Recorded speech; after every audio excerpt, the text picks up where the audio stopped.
प्राणावेश बारिक जी झारखंड से। राधे राधे। राधे राधे महाराज जी। महाराज जी, मैंने अपने पापा को खो दिया 2020 में। इनका थोड़ा सा प्रश्न है कि उनका एक सपना था कि ये थोड़ा बड़ा आदमी बने और कहते हैं सबको रोजगार दे और एक कंपनी खोले ऐसा। पर मैं निरंतर माँ की तरफ खिंचता हूँ और मुझे इस जन्म में उनको साक्षात मन से देखना है। मुझे ये भी पता है कि ये इतना आसान नहीं है, इसका रास्ता एकमात्र माँ तारा की साधना है अगर मैं चलूं तो। पर मैं दो काम एक साथ कैसे करूं, मेरे को समझ नहीं आ रहा कि। बढ़िया हो सकते हैं। दो काम क्यों, उसे एक ही काम मानिए ना। अगर माँ मानते हैं तो पूरी सृष्टि माँ की है कि नहीं। कोई ऐसा तत्व, चाहे माँ मानो, चाहे पिता मानो, चाहे मित्र मानो, चाहे जो पुत्र मानो, भगवान को किसी भी भाव से माने, तो तत्व तो एक ही है ना। और वही सबका स्वामी है, वही सबका सृजन करता है, पालन करता है, वही सबका लय संहार भी वही करता है। एक ही तत्व। जब तक सही माने में ज्ञान नहीं होगा तब तक आप चाहे माँ नाम दो, चाहे पिता नाम दो, या जो भी नाम दो, वो एक ही तत्व है ना। तो तुमको इतना पता है ना कि उसी का पूरा संसार है। मानते हो कि नहीं है? तो फिर संसार के कार्य को तुम माँ से अलग क्यों मानते हो? नाम जप करो, हर कार्य माँ को समर्पित करते। जैसे हम अपनी माँ को प्रसन्नता प्रदान करने के लिए विविध प्रकार की सामग्रियां उपस्थित करने के लिए हम धन कमाते हैं, मेहनत करते हैं, अपनी माँ को पोशाक है, भोजन है, व्यवस्था करते हैं, तो उद्देश्य हमारा है माँ की प्रसन्नता। तो जितना कर्म बनाओ माँ की प्रसन्नता के लिए बन गया ना। तो ऐसे ही ये पूरी सृष्टि माँ की है। हमें जो जिम्मेवारी मिले, जो कार्य मिले, चाहे किसानी, व्यापार, नौकरी, हम उसे माँ का कार्य माने, खूब ईमानदारी से करें, दूसरों को सुख पहुंचावें। और जो हमारे पास मन, बुद्धि, चित्त, अहंकार, ये हम प्रभु को समर्पित कर दें, माँ को समर्पित कर दें। मेरे अहंकार में रह कि मैं माँ का पुत्र हूँ। मेरी बुद्धि सदैव यही निश्चय करे, माँ से बढ़कर कोई नहीं है। मेरा मन उनका नाम जप करे, उनका मनन करे। मेरी चित्त की वृत्ति उनकी महिमा में लगी रहे। माँ महाबलवान है, माँ संपूर्ण संसार की स्वामी है, माँ ही सब पूरे जगत को प्रकट करने वाली, वही पालन करने वाली। निश्चित भगवत प्राप्ति हो जाएगी। चाहे उसे माँ नाम दो, चाहे पिता नाम दो। तुम्हें माता, चाहे पिता तुम्हें हो, तुम्हें बंधुश्च सखा तुम्हें हो, तुम्हें विद्या द्रविणं तुम्हें सर्वम मम देव देव। जो माँ है वही पिता भी है, वही मित्र भी है, वही पुत्र भी है, वही सब रूपों में, दूसरा कोई है ही नहीं। या देवी सर्वभूतेषु बुद्धि रूपेण संस्थिता, नमस्तस्यै नमस्तस्यै नमस्तस्यै नमो नमः। जो चर अचर में विराजमान हो वही तो माँ है। माँ किसी एक मूर्ति में थोड़ी विराजमान है। देवी प्रपन्नार्थ हरे प्रसीद प्रसीद मातर जगतो खिलस्य, प्रसीद विश्वेश्वरी पाहि विश्वम, तुमीश्वरी देवी चराचरस्य। चर अचर भी हे माँ तुम ही बनी हुई हो। ये माँ का ही है श्लोक। देवी प्रपन्नार्थ हरे प्रसीद प्रसीद मातर जगतो किलस्य, प्रसीद विश्वेश्वरी पाहि विश्वम, तुमीश्वरी देवी चराचरस्य। सारा ये चराचर जगत माँ तुम ही हो। और जब इतना ज्ञान हो गया तो फिर मुक्त तो हो ही जाएगा वो। अब संसार को अलग मानो, माँ को केवल मंदिर में मानो तो बहुत समय लगेगा, बहुत जन्म लग सकते हैं। आना इसी में पड़ेगा। पूरे संसार को माँ का कृपा पात्र मानो, माँ की सेवा मानो, खूब मेहनत करो, दूसरों को सुख पहुंचाओ, और अंदर से माँ का नाम जप करो, हो जाएगा काम। समझ पा रहे हो? इसमें कोई तर्क आपका? हाँ, तो ऐसे चलो, मस्त हो जाओगे। जब दो विभाग कर लिए जाते हैं, एक संसार और एक भगवान, तो फिर पार होना मुश्किल हो जाएगा। तो तो ठाकुर ठाकुर जी, मेरा इस जीवन में आने का कारण यही है, यही मेरा काम है, मतलब फिर जी, यहाँ मन देखो, आप तो अभी संसारिक पोशाक में है। अपने लोग तो बच्चापन से भगवान में ही लगे ना, ईमानदारी से भगवान में लगे। आना पड़ा ना समाज में। तो क्या समझते हो, बाबा बन करके हम कर क्या रहे हैं? यही तो कर रहे हैं। जो अनुभव किया, जो मार्ग में चले, समाज को देना पड़ेगा, समाज की सेवा करनी पड़ेगी। बिना इसकी सेवा किए मुक्त नहीं होगा कोई।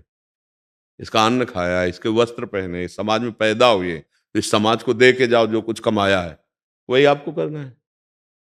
माता पिता परिवार सब समाज के अंतर्गत ही आता है। खूब कमाओ, मेहनत करो, नाम जप करो, दूसरों को सुख पहुंचाओ, राष्ट्र को सुख पहुंचाओ। बढ़िया भगवत प्राप्ति का मार्ग है। कायर बनकर कोई भगवत प्राप्ति थोड़ी कर पाता, चाहे जिस वेश में हो। सोचो कि हम ये वेश रख लें और पड़े पड़े और ऐसे, वो कुछ नहीं लाभ मिल पाएगा। जितना जीवनी शक्ति है झोंक दो, जिस मार्ग में चलो, पूरी तन्मयता से चलो, पूरी एकाग्रता से चलो, अपने कर्तव्य का पालन करो, नाम जप करो, भगवत प्राप्त हो जाओगे। कुछ भी हो, नौकरी, व्यापार, कुछ भी, ये सब पूरी प्रभु की सेवा है।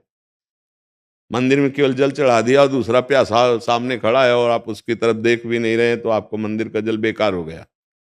मंदिर में सुंदर सुंदर भोग लगा दिया, सामने भूखा खड़ा कह रहा है बाबूजी हमें थोड़ा रोटी खवा दो, तो वो जहां भोग लगाया ना उसे राख हो गया, कोई उसका मतलब नहीं रहा।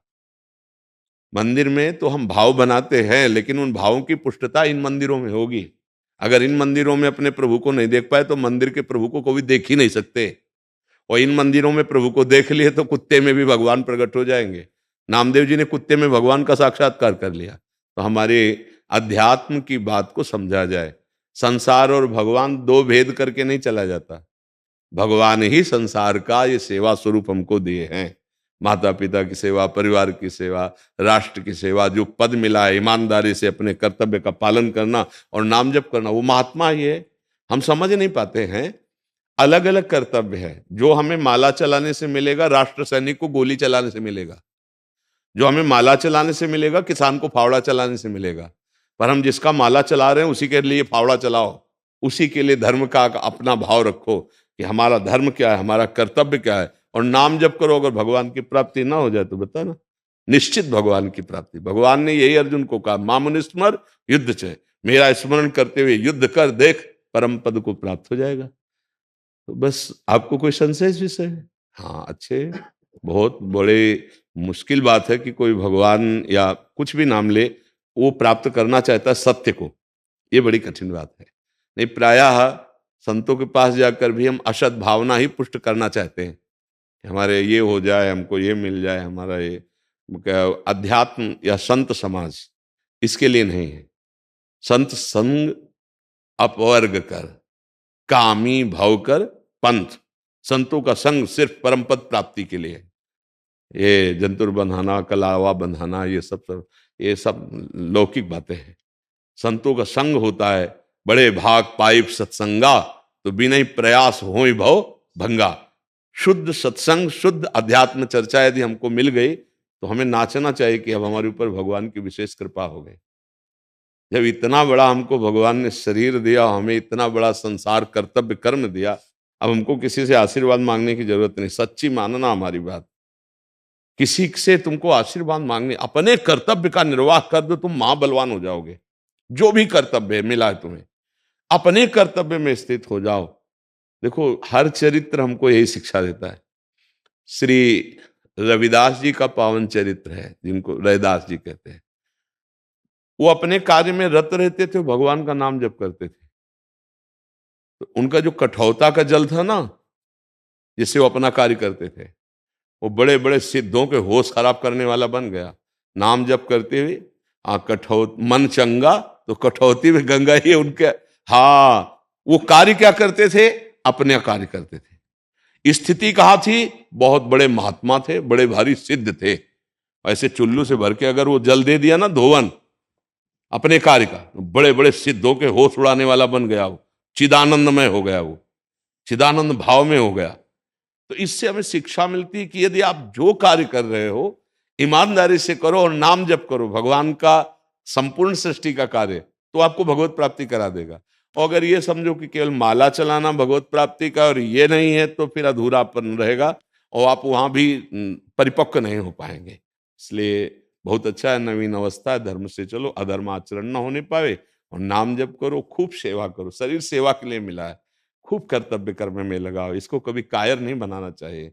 ये केवल मिला ही हमें परोपकार के लिए है, ये समाज सेवा के लिए, माता पिता की सेवा के लिए, ये मिला ही धर्म कार्यों की पूर्ति करने के लिए है।